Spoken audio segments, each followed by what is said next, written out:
السلام علیکم ورحمۃ اللہ وبرکاتہ۔ بسم اللہ الرحمن الرحیم۔ اللہ کے نام سے شروع کرتے ہیں جو بڑا مہربان اور نہایت رحم کرنے والا ہے۔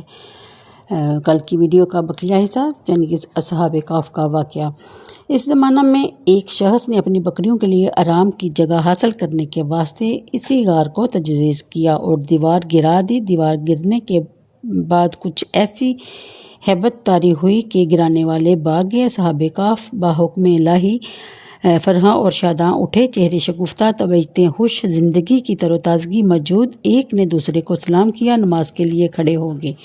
فارغ ہو کر یملیحا نے کہا کہ آپ جائیے اور بازار سے کچھ کھانے کو بھی لائیے اور یہ بھی خبر لائیے کہ دقیانوس کا ہم لوگوں کی نسبت کیا ارادہ ہے۔ اور وہ بازار گئے اور شہر پناہ کے دروازے پر اسلامی علامت دیکھی، نئے نئے لوگ پائے، انہیں حضرت عیسیٰ علیہ السلام کے نام کی قسمیں کھاتے سنا۔ تعجب ہوا کہ یہ کیا معاملہ ہے۔ کل تک تو کوئی شخص اپنا ایمان ظاہر نہیں کر سکتا تھا کیونکہ اس کو جو حضرت عیسیٰ علیہ السلام کا نام لیتا تھا اس کو قتل کر دیا جاتا تھا۔ آج اسلامی علامتیں شہر پناہ پر ظاہر ہیں، لوگ بے خوف و خطر حضرت کے نام کی قسمیں کھاتے ہیں۔ پھر آپ نان والی دکان پر گئے کھانے خریدنے کے لیے۔ اس کو دقیانوس سے سکہ دیا جس کا چلنا صدیوں سے موقوف ہو چکا تھا اور اس کے دیکھنے والا بھی کوئی باقی نہ رہا تھا۔ بازار والوں نے خیال کیا کہ کوئی پرانا خزانہ ان کے ہاتھ آ گیا ہے، انہیں پکڑ کر وقت کے حاکم کے پاس لے گئے۔ وہ نیک دل شخص تھا، اس نے بھی ان سے دریافت کیا کہ خزانہ کہاں ہے۔ انہوں نے کہا کہ خزانہ کہیں نہیں، یہ روپیہ ہمارا اپنا ہے۔ حاکم نے کہا کہ یہ بات کسی طرح قابل یقین نہیں، اس میں جو سنہ موجود ہے وہ 300 برس سے زیادہ کا ہے اور آپ نوجوان ہیں، ہم لوگ بوڑھے ہو چکے ہیں، ہم نے تو کبھی یہ سکہ دیکھا ہی نہیں۔ آپ نے فرمایا میں جو دریافت کروں وہ ٹھیک ٹھیک بتاؤ تو عقدہ حل ہو جائے گا۔ یہ بتاؤ کہ دقیانوس بادشاہ کس حال و خیال میں ہے۔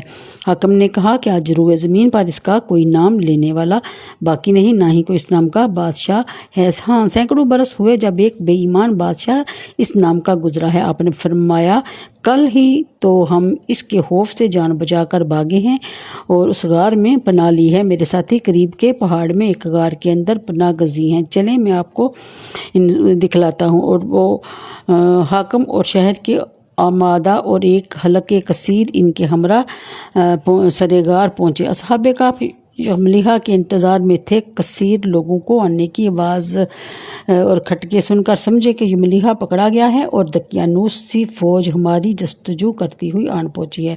اللہ کی حمد اور شکر بجا لانے لگے۔ اتنے میں یہ لوگ پہنچے۔ یملیحا نے تمام قصہ سنایا۔ ان حضرات نے سمجھ لیا کہ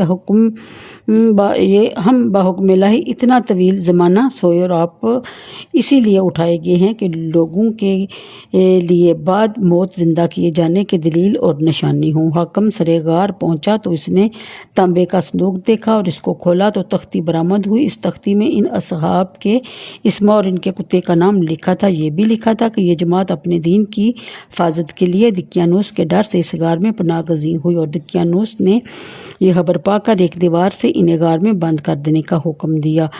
ہم یہ حال اس لیے لکھتے ہیں کہ جب کبھی غار کھلے تو لوگ حال پر مطلع ہو جائیں۔ یہ لوح پڑھ کر سب کو تعجب ہوا اور لوگ اللہ کی حمد و ثنا بجا لائے کہ اس نے ایسی نشانی ظاہر فرما دی جس سے موت کے بعد اٹھنے کا یقین حاصل ہوتا ہے۔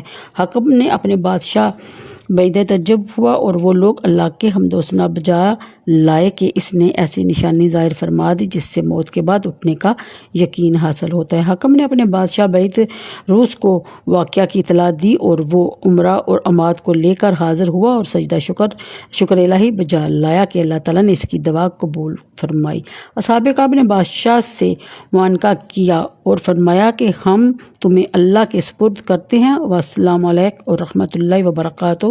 اللہ تیری اور تیرے ملک کی حفاظت فرمائے اور جن و انس کے شر سے بچائے۔ اور بادشاہ کھڑا ہی تھا اور وہ حضرات اپنے خواب گاہوں کی طرف واپس ہو کر مصروف خواب ہوئے اور اللہ تعالیٰ نے انہیں وفات دی۔ بادشاہ نے سال کے صندوق میں ان کے اجساد کو محفوظ کیا اور اللہ تعالیٰ نے رعب سے ان کی حفاظت فرمائی کہ کسی کی مجال نہیں کہ وہاں پہنچ سکے۔ بادشاہ نے سرے غار مسجد بنانے کا حکم بھی دیا اور ایک سرور کا دن معین کیا کہ ہر سال لوگ عید کی طرح وہاں آیا کریں۔ حاضن وغیرہ مسئلہ اس سے معلوم ہوا کہ صالحین میں عرس کا معمول قدیم سے ہے، یعنی